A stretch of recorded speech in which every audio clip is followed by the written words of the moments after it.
Okay, live on Sports Today, and India are 13 for no loss. You already know what happened before that in that switch that happened. My able colleagues in Siddharth and Shane must have updated you what happened before that. But the crucial bit is that this could have been the awkward 15 minutes for the Indian batsmen. Yeah. But they've survived 13 for no loss. They'll go have a nice lunch on the back of some good bowling performance. I think 12 runs is where they lost their 6 wickets. 6 wickets. Yeah. At one point looking like 150 minimum, at least after the first hour of play that you saw on day 2, you thought 150 minimum Australia is getting, but guess what? Cluster they couldn't collapse. even get 100 run lead, and now it's actually down to 75 courtesy the 13 runs that the Indian openers have got. That said, the ball is turning viciously. Kunuman looking very good. dangerous, would make Dan Vittori proud. Rahul Rawat is live with us from Indore. He visited Chappan Dukan yesterday, but I don't know whether he visited the temple or not, but maybe he did, and his prayers must have paid off, because suddenly this match has become exciting. It's become a test match to watch out for. Anything can happen now. Did you expect this sort of a turnaround, Rahul, when the first hour of play you saw? Yeah, after that first 1 hour, it was difficult to say that the Australians will eventually manage a lead of 88 odd runs. But you also have to realize that this is what I thought. The Indians were doing what the Australians were asking them to do right from the start. You played two fast bowlers, two very good fast bowlers in Mohammad Siraj and Umesh Yadav. But they went with Ashwin and Jadeja to start with. In the first innings I'm talking about. Today also, I understand, because you had two right-handers playing there in Hanscom and Cameron Green. So you went with Akshar Patel and Ravindra Jadeja. I thought if Ashwin is the best bowler that you have, you should have introduced him right at the start. Rahul, one off spinner. I just wanted to check one thing, because you're talking about Ashwin. You mentioned, I remember yesterday, about some sort of a niggle that he had. I wonder whether that played a role. That's what even I was wondering, because I think India started there, or rather the Australians had played around 54, 55 overs till yesterday. And when Ashwin came into the attack, or I might be a little wrong with the overs, but I think Ashwin came into the attack after 12 or 14 overs were already bowled. Yeah, you're so right. I was just wondering. You're right. It was after the first hour of play. So yeah, it would have been about 12 to 14 overs. So I actually thought that maybe this could have something to do with that shoulder issue that he had last evening, because of which he also went out of the field. Anyways, but later I realized that he was either fielding at mid-on or at deep mid-wicket. So, somebody who's fielding at deep mid-wicket would mean that his shoulder is okay. Because if he has to throw from that part of the ground, it means his shoulder was okay. So even I was wondering at one stage, I was also wondering if that's the issue why he's not bowling. But eventually I realized if he's fielding there, his shoulder must be okay. So that's what I was saying. You should have bowled Ashwin right at the start because of the bounce. In fact, there was one delivery that he bowled right at the start in a very first over that he bowled to Peter Hanscom. It spun and it bounced because it pitched right at the spot where he wanted it. It's dangerous. Not just for it wasn't just dangerous for the Australians, but it could actually eventually be dangerous for the Indians too. But thankfully for Indians, I think they'll be relieved that they've managed to bowl Australians out with a lead of 88 runs. Yeah, actually, I think he makes a valid point. One about Ashwin, and I'm saying that even I had that doubt that maybe that niggle, but he's right that if he's fielding there in the deep, then his shoulder couldn't have been a problem. Also, if his shoulder was a bit of a problem, they wouldn't have even got him after that 1 hour, or probably not have got him to field. So the fact that he bowled, I can't see the logic. I don't know. If I was captain, there is no way. I agree that you start with Jadeja because he's been your, wrecker in chief. You go with him. Yes, right-handers batting. So, but just for between Akshar and Ashwin, even if right-handers are batting, I cannot believe that there is even a choice. You would, close your eyes and ask anybody. I don't know, the two of you, if you were captains, would you have gone with Akshar ahead of Ashwin at any point? No, Not a chance. And that's what I'm saying. If I ask 10 people, I don't think even one out of those 10 would say that I would start with Akshar. So that was surprising. The other bit that was surprising, Rahul, also is the lack of bowling for Umesh Yadav. Now, one thing that you notice about Umesh Yadav, and this has been something that's consistent with him, that it's his reverse swing that's been lethal. This is a ground where he plays very well. Reverse swing is lethal, and today he's, I think, the only bowler that's not relied on the pitch. All his wickets, if you take a look at it, have come just courtesy his bowling. Again, we go back to that start of the innings, not giving the new ball to your two fast bowlers, or not introducing them when the big partnership was happening. Did you also find that a bit strange, the lack of use of your fast bowlers, especially Umesh? And by the way, Umesh is the senior most between Siraj and Umesh. Siraj got precedent even then. That I found very surprising. I agree, Nikhil. I absolutely agree with you. And not just here. See, I understand because Siraj is today your go-to bowler. You usually, if you have to pick one fast bowler, Siraj, now that Bumrah is out, and we don't know for how many months he's going to be out. But, Siraj is your first choice fast bowler in this Indian team. But Umesh Yadav, he hasn't got his due in Indian cricket. I'm sorry to say that. He's always part of your squads, but rarely would feature in the 11. If somebody gets injured, then only you'll find Umesh Yadav. And every time you see him, whenever he gets an opportunity to play, he makes things happen. That's what he makes things happen, and that's what he has always done here too. At one stage, you never know. Maybe this lead could have gone past, say, 100 runs, 115, 120, 150. You never know. Courtesy those wickets that he picked, those three. And by the way, every over he bowled, he got that way. So that's what I was actually, I would have wanted. Had I been there in that 11 and would have been playing there, I would have definitely suggested yesterday to go with your fast bowlers. You've got two very, very good experienced fast bowlers. I understand you had that temptation of going with Ashwin with two left-handers opening the innings for the Australians, but I would have still started with these fast bowlers. At least give them in Delhi.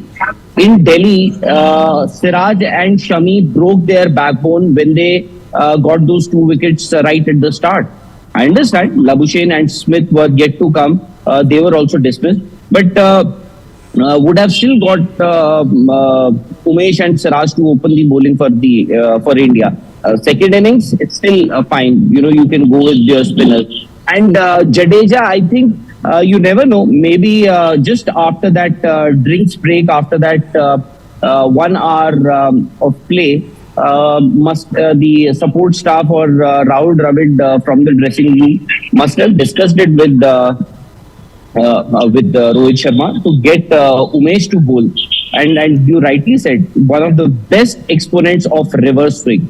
And I remember not too long ago, he was your highest wicket taker when India played the majority of their test cricket at home. He was your leading wicket taker at home. Still, the moment you go overseas, you would say, Umesh Yadav would take a backseat, the likes of Siraj, Ishan, even Ishant Sharma for that matter, and Jasprit Bumrah would take precedence. So, and had it not been for Umesh Yadav here, and by the way, don't forget the runs that he got towards the end.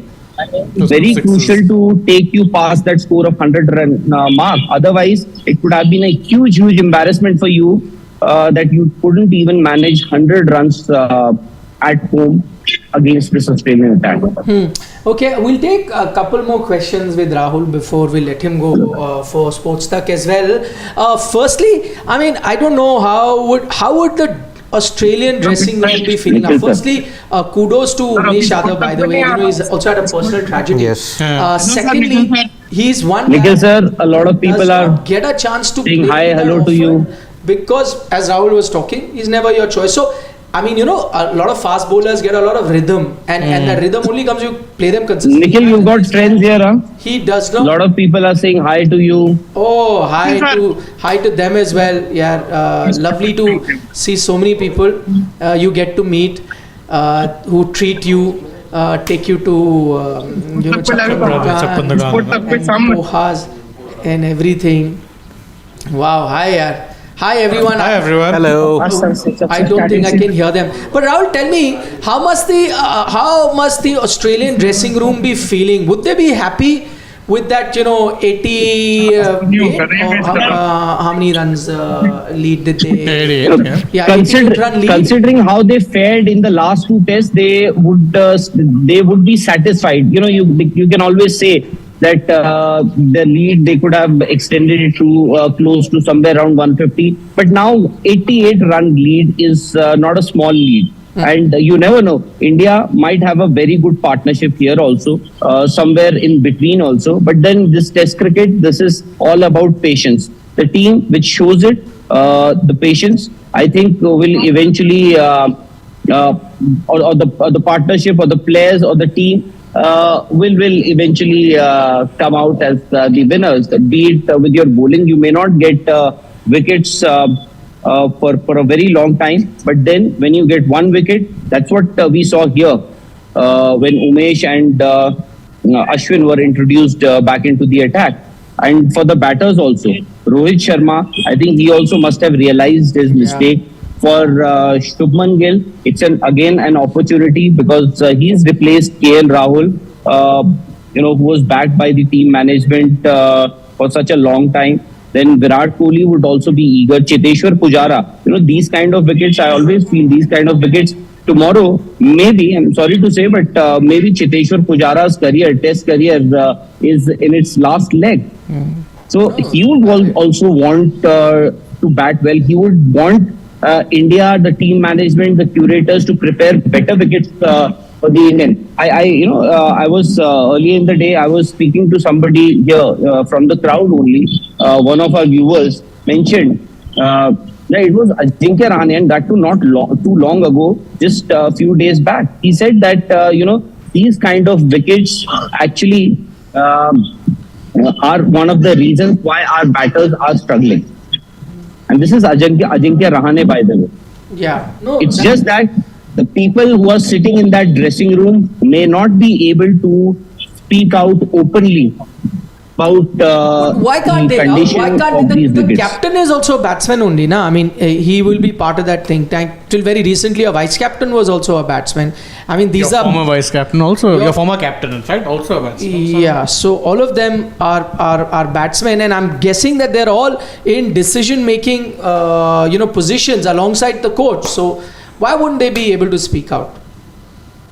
That's so strange. Vikram Rathore, he actually, to be very honest, even he didn't have answers. It was just that he had to back the decision by the team management. That's why he was saying things that he actually said. Otherwise, it was pretty evident with his body language and what he was saying that there's not much to answer and not much to actually back what he is or was saying yesterday. So it's strange.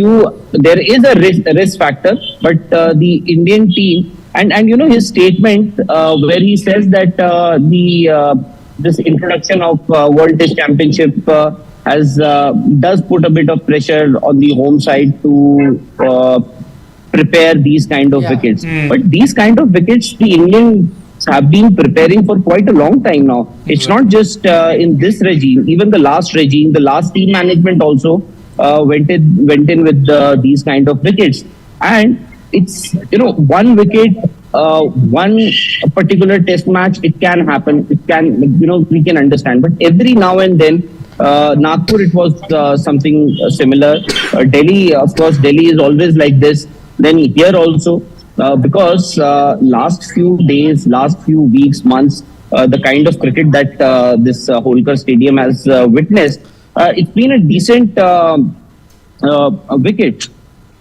Because runs have been scored here. Fast bowlers have taken wickets. Against Bangladesh, you prepared a pretty decent. The moment it is the Australians, you prepare a wicket like this.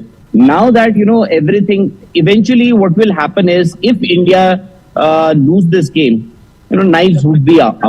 You sitting there in that studio will ask question. I know that you raised a lot of questions yesterday also, today also perhaps you'll raise a lot of questions, but what will happen if India, God forbid, if they lose this game tomorrow?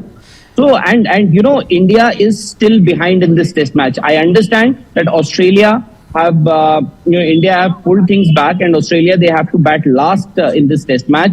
And especially in the second test innings, in their second innings, in all these test matches in Nagpur and Delhi, they didn't fare well. 91 in Nagpur, then 113 in Delhi. But India, still, they are behind in this test match. They are not out of this game, but they are behind. Yeah, they're definitely behind. Final word before you go. Your flight tickets are booked for today or now tomorrow? What is it looking like? I think day after. Day after. I will have. No. Sunday? No. Why Sunday? Tomorrow. No. Today is what? Thursday. Yeah. Saturday. Friday. Actually, Saturday. So I Friday haven't you booked can my take a flight flight tickets. I think by evening today, maybe we'll have a better idea. But with this Australian team, especially in their second innings, you can never be sure. India can give them a target of say 115 or 150, And that'll be but you never know. Yeah, true. Chalo, okay, bye. See you. Enjoy a good lunch. We'll see you at the end of the day's play, and by that time you'll definitely know when to book your flight tickets from Indore. Now we'll take a few super chats as well. A lot of you have sent questions, but we wanted to get some sort of perspective from the ground, and since Rahul is there, can tell us what's happening, why is it that Ashwin wasn't bowled, what is not.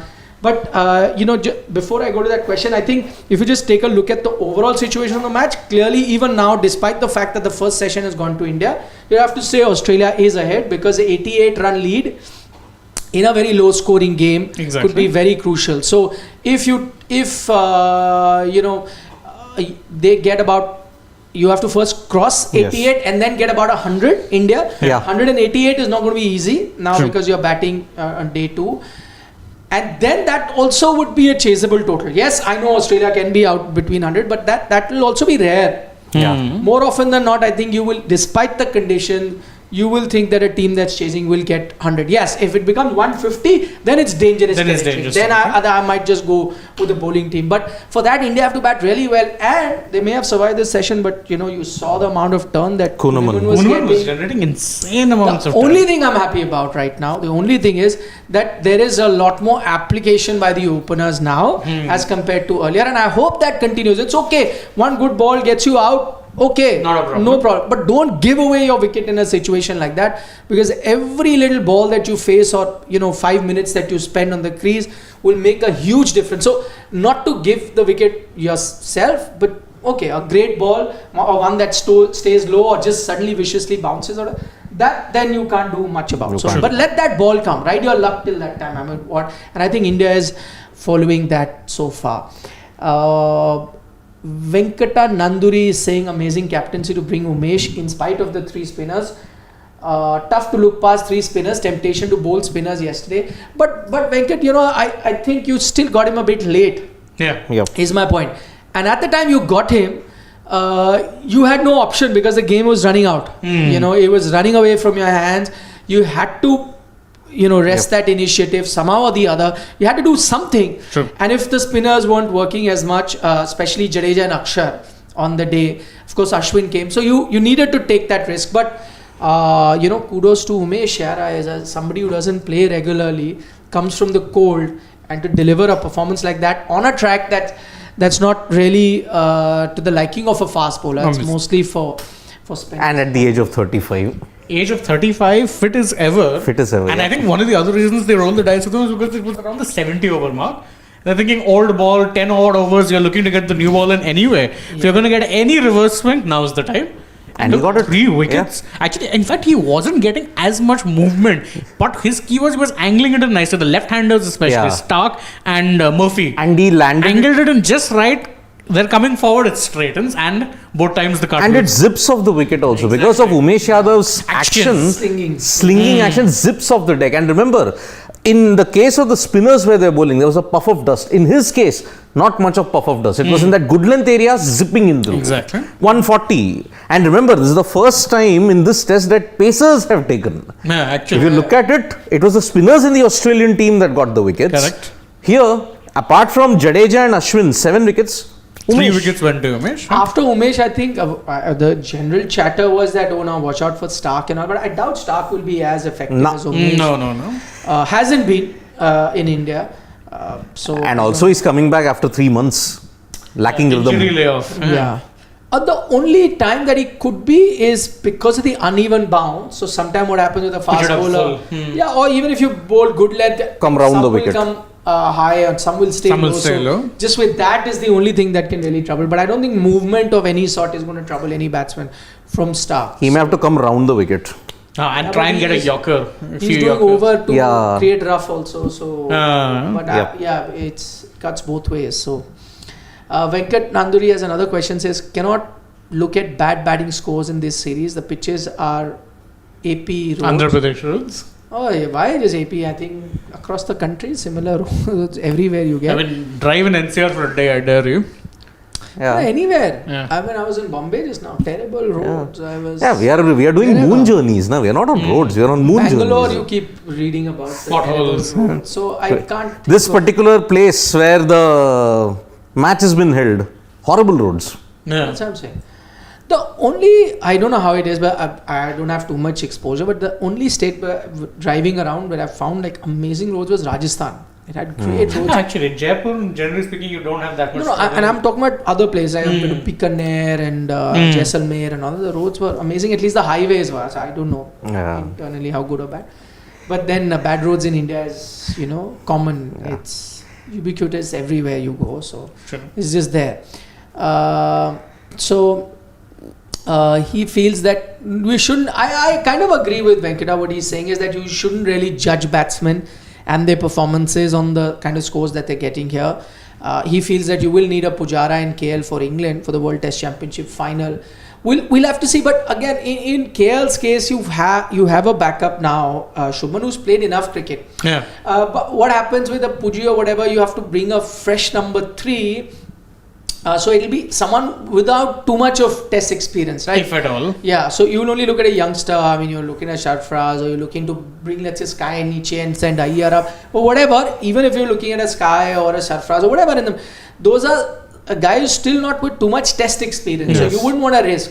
But in KL's case, because the runs weren't coming, you have a ready-made backup in Shubman, who's been in good form and has played test cricket as well. So that is something that you can look to change. But I agree overall on these pitches, you can't really judge a batsman. For example, I think the best case in point is Virat Kohli, who's looking very good. Yep. Even Hanscom for that matter. Hanscom, exactly. Applied himself very nicely, but not getting runs. What will happen, we are watching this series, so we can put into perspective. But let's say someone 3 years down the line takes a look at this series and say, oh, it wasn't a great series for Virat Kohli. I mean, you only got these many, X many. Or forget somebody else. So even if we look back at, sometimes you don't remember 4 years, 5 years down the line, you forget the kind of knocks he may have played, because then you just rely on data. Yep. And you just look at numbers saying, the bad patch for him from 2019 continued. But the fact of the matter is, he's looked one of the most comfortable in front of spin. So I think I agree to an extent. But having said that, this is something that we spoke about yesterday, that the fact that your ability to play good spin bowling, even on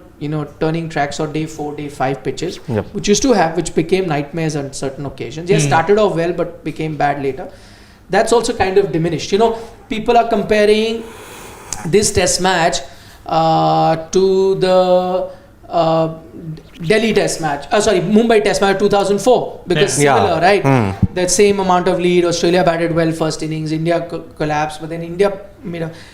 In that test match, the reason India could give Australia 100 odd runs target was because you had a 60 odd from a VVS Lakshman on a turning track, which is almost as bad as they saw always turning viciously.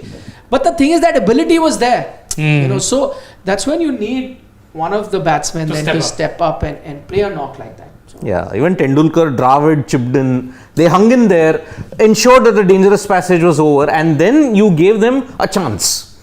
Here we are looking at the same thing, maybe if not 2004, a 2017 like application, Bangalore, where Australia had taken a similar lead, but then the Indian batsmen showed better application in the second innings. True. Gave them a 175 run target, Australia collapsed, 6 for 41 Ashwin. Yep. You're looking at that potentially. So, CSKN says no one in the commentary box mentioned about the loss of Umesh Yadav when he was taking wickets. Had it been someone like Virat or KL, they would have been mentioning and appreciating them every second. Actually, yeah, there was never a mention on commentary now that you think back. On Umesh not getting to bowl? No. When he's talking about the loss, he's talking about the personal tragedy he suffered recently. That's of his father. Yeah. Maybe, I don't know, it's maybe not a thing that we should ponder upon. Yeah, I mean, he's moving on. It's a test match. Okay, fine. Two schools of thought. Maybe. Passing mention could have been made. Maybe if he bowls well in the fourth innings and then helps India to a win, maybe then at that time they'll have the broader picture. Yeah. Maybe at that point in time. They're just waiting for the end of the test. Perhaps. Sridharan S is saying Carey seems to be asking for review on edges by constantly stumping the batsman on almost every play and asking for stumping check. By that, umpire is forced to check. You know what, Sridharan? Totally. This is exactly I was thinking in the first innings also. I was like, because now that just technically every time you have a doubt about the edge, you just do the stumping. Because when it's the stumping, then the umpire will refer it. That's a clever ploy. Yes. I was thinking about it. Not this time. This was in India's first inning because Carey did that time. Yep. And I was thinking that, because the ball's gone very close to the bat, he has a bit of a doubt. He's doing that stumping bit. And now, just because it's in the laws now, the umpire will have to look at all forms. Now that the umpire has. So first you will look for an edge. That's a clever ploy, so you're not wasting a review. Yep. But you're also forcing the batsman.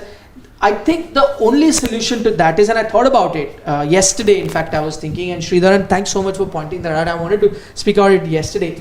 The only way to stop that is when the leg umpire starts taking a call on obvious decisions where it's not really a stumping. That the leg is there. I understand that the third umpire just wants to be safe, but no, just to curb this, either you go back and change the rule itself, saying that no, if you ask for stumping, I'm just going to check the stumping, I'm not going to be looking at it. That's not going to happen. I think that will take a much longer time. So the immediate fix for that is the leg umpire only says it doesn't refer it. Yeah. Until such time there's a genuine doubt, and he really feels that something could happen. Okay. But that's not happening. Umpires have become kind of, sorry to use the word, but lazy.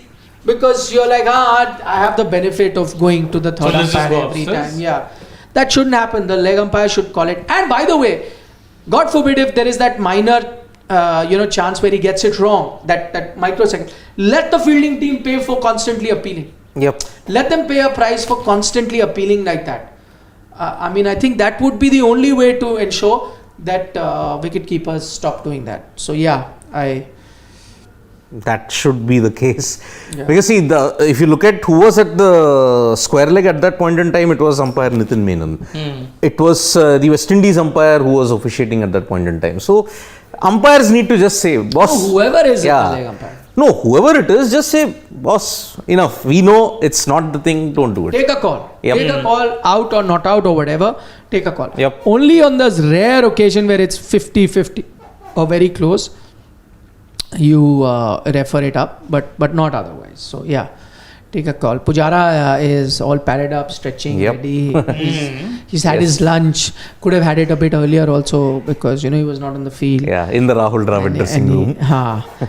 And he's like, I'm ready. But of course, all Indian fans are hoping that he's not called upon very soon. Exactly. Aditya Mohanty is missing Rishabh Pant stub bike antics. All are. We all are, especially because when you heard KS Bharat occasionally talk, he's like, keep bowling there. And I'm like, good length, very good. Length. I'm like, no. Papu. Then you miss Rishabh Pant going, wide all, badhiya. He was entertainment with stuff for sure. Yeah, missing him for the full year, I think it's Quite unfortunate. possible. Yes. Yeah, I think Saurav Ganguly in that interview. Yeah. And why you got to take Saurav's word very seriously here is because he's now mentor with Delhi. What, yes. mentor or some other Delhi? The director of cricket, Director, sort of something thing. like that. Yeah. He's with the Delhi game. Yeah, so and they would be monitoring his progress Very closely. because of course this IPL is out, which you got to know, but also what the future holds for him. And I think Delhi, the franchise values Rishabh a lot. Of course, he was their captain. So in general, I think they'd be monitoring him very closely. Not just that he's fit to play for them, but in general, as I said, because he's had such a close relationship. Exactly. So if he says that maybe 2 years, I think Ganguly said that maybe in 2 years' time we get to see him play cricket. So that gives you an idea of where he is at. Because he first has to recover. After that, the rigorous Rehab. the rehab that he has to undergo will take a lot of time. And also, him being a wicket keeper, Yeah. the load on the knee and the leg is a bit more. And sometime when you have a major accident like that, I'm just you can never be 100% sort of that fitness. That is not to say that he won't be good enough to keep for India. Of course, he could be, but that there will always be a minor drop. It's like a fast bowler. There have been ones that have been injured, have gone for surgery, they've come back. It's not that they've not played for the country. True. Again. They have, but that slight, maybe a few kilometer drop happens. Yeah. Similarly, that agility to, especially in test matches where you have to bend, get up. So we don't know what the future Exactly. holds, but it's going to be one tough road to recovery. True. But at the moment, when you heard Rishabh Pant's interview the other day, I mean, clearly that's the last thing on his mind. Yes. Right now, he's just grateful for smaller things, as he mentions in life. Just being able to look out at the sun and things like that, brush his teeth or something. He mentioned. So I guess you look at life from a completely different perspective after you have such a life-altering incident. So Yeah. The last days of 2022, man, that was New Year and all that was totally destroyed for Rishabh Pant. But luckily, thankfully, He's alive. And he's able to do it. Yeah. yeah, no, I hope. I mean, he's such a good talent, and one of the most exciting batsmen to watch in Test cricket. And I thought that he had a massive Test future. Test cricket would have been so much more exciting, not just with the antics he's talking about behind the stump, but imagine if he was batting. These kind of conditions is counter-attacking. Yeah, cricket. on these dust balls, imagine a Against quick the spinners. 50-60. Yeah. Even a Demoralizing for quick the opponent. Even a quick 30-40. Yeah.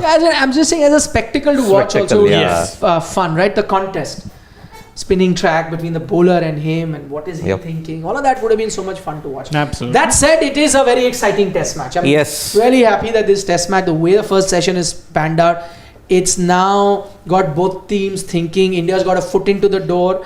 That door could have been completely shut if Australia would have continued that momentum in the entire first session.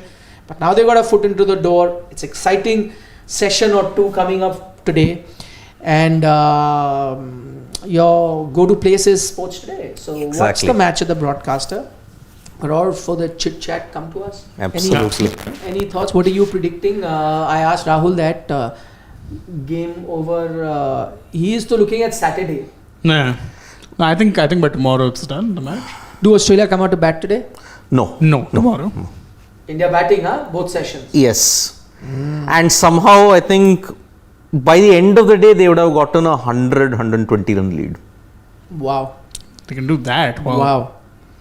Then if that is the case, then it depends on how much India bat. Then you'll see at least 2 more sessions on a Friday minimum. Yes, minimum. Whichever way the game. I'm going slightly. This thing is being optimistic. I know. I think Australia come out to bat at the end of the day. You think so? Possibly. Okay. Like with 7. Maybe 10 odd overs left at most. See, I can count on only one thing in this entire series: an Australia cluster collapse. Happened again today. But no, will India happen. batting. But will again happen when they're chasing even a target of 100. If that happens.